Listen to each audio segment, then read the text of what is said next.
Good evening, good afternoon, whichever one applies. This is AKA Lacey, Sir Sexy, coming to you live from Atlanta, Georgia. Just want to bring some things to the table. Um, the name of this episode is It's Cheaper to Keep Her. I'm going to explain a little more about it. Well, the reason why I say it's cheaper to keep her is that when you're in love and things don't go right, and you're thinking about breaking up and you got kids involved, it can be hard on the couple as well, but it can really be extra hard on the kids or child involved.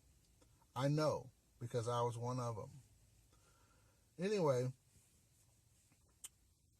when two parents go through a divorce, the child looks at it through their own eyes in different ways.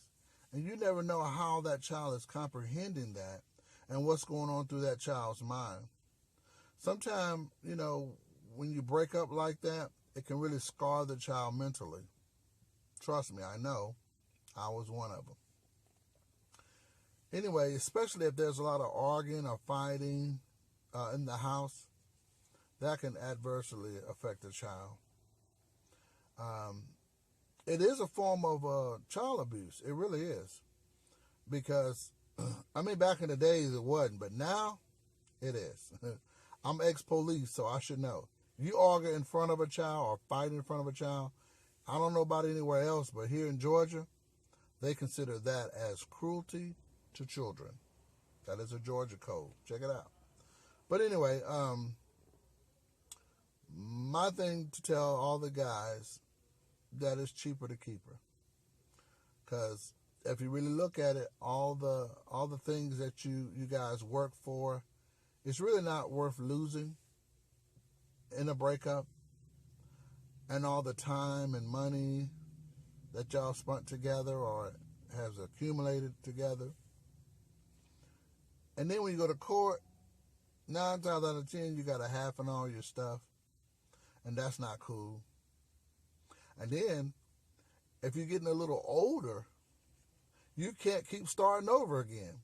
Because each time you start over, it costs you more and more money, and it sets you back. So then you look up, and you an old-ass man wondering where all the time went, and you have the heart to start over, but you ain't got the energy, nor the time, nor the money.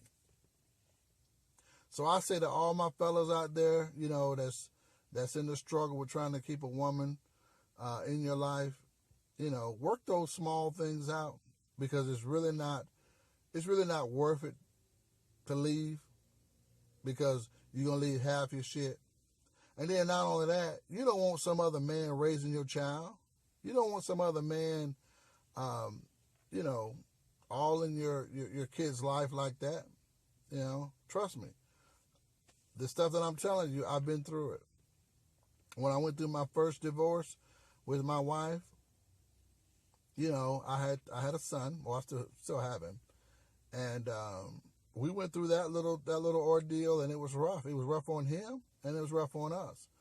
But the main thing that really hurted me most is to see another guy around my child, and I didn't really mind another guy around my child, just as long as he was treating him right and wasn't abusing him in any way, And that was one of the things I told my wife when I got divorced. I said, hey, look, I don't care who you seeing or nothing like that.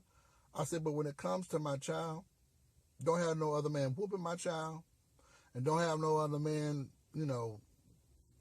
doing nothing crazy to my child, or I'm going to come and see about both of you guys, and we all going to make the news.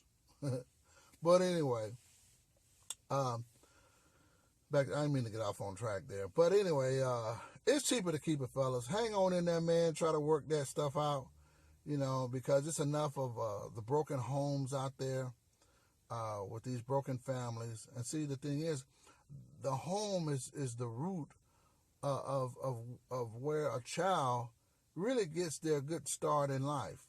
My grandma always said, charity starts at home and go abroad. And that is so true.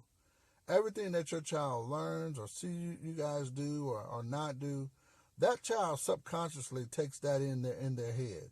And you never know how they interpret that through their little eyes.